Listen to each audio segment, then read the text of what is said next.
Most RPG content requires you to put in a lot of work as the GM. They often have a mix of good and bad ideas, they're often difficult to sort out, and things don't line up. And then you have to fix this with adjustments at the table.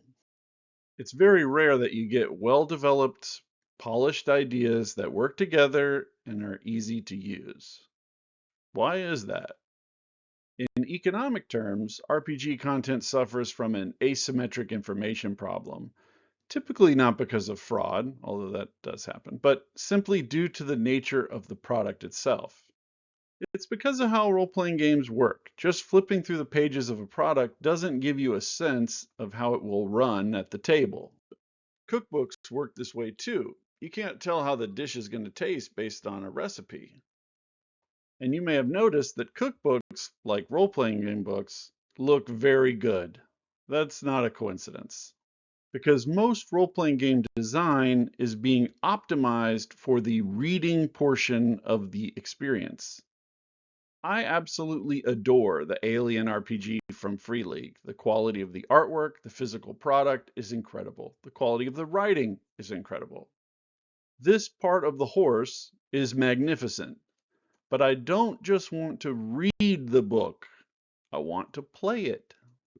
I think many of us have a huge library of PDFs or physical product that we really enjoy reading, but which the idea of running is extremely daunting, because turning all of this content into a game at the table that works, it's not their problem. That's our problem.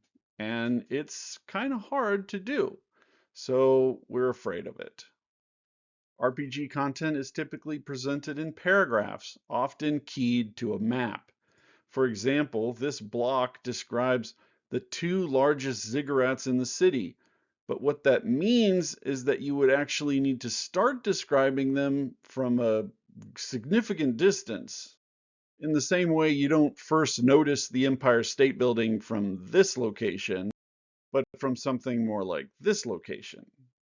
And so that means the GM needs to read about all of these locations, build the imaginary city in their mind, have that mostly memorized, and then be able to describe that back to the players as they move around.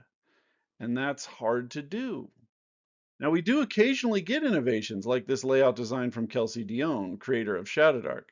Top-level objects describe stuff, leading to subordinate bullet point objects, with a third nested level for additional detail if you need it. This makes it much easier to run this location at the table.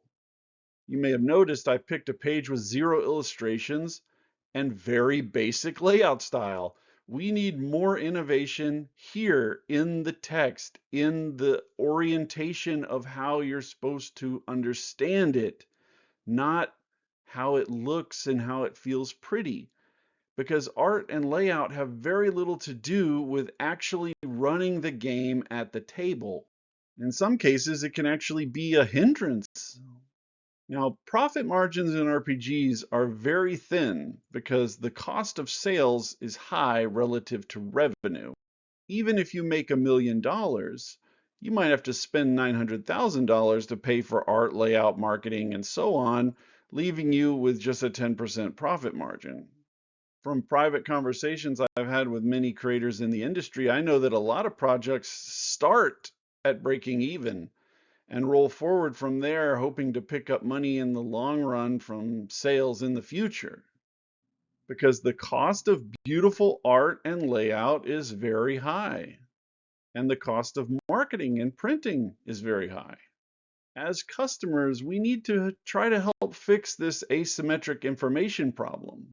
We need to spend less time gushing over products that are physically beautiful and more time being honest about what they actually are beneath the hype, beneath the charm.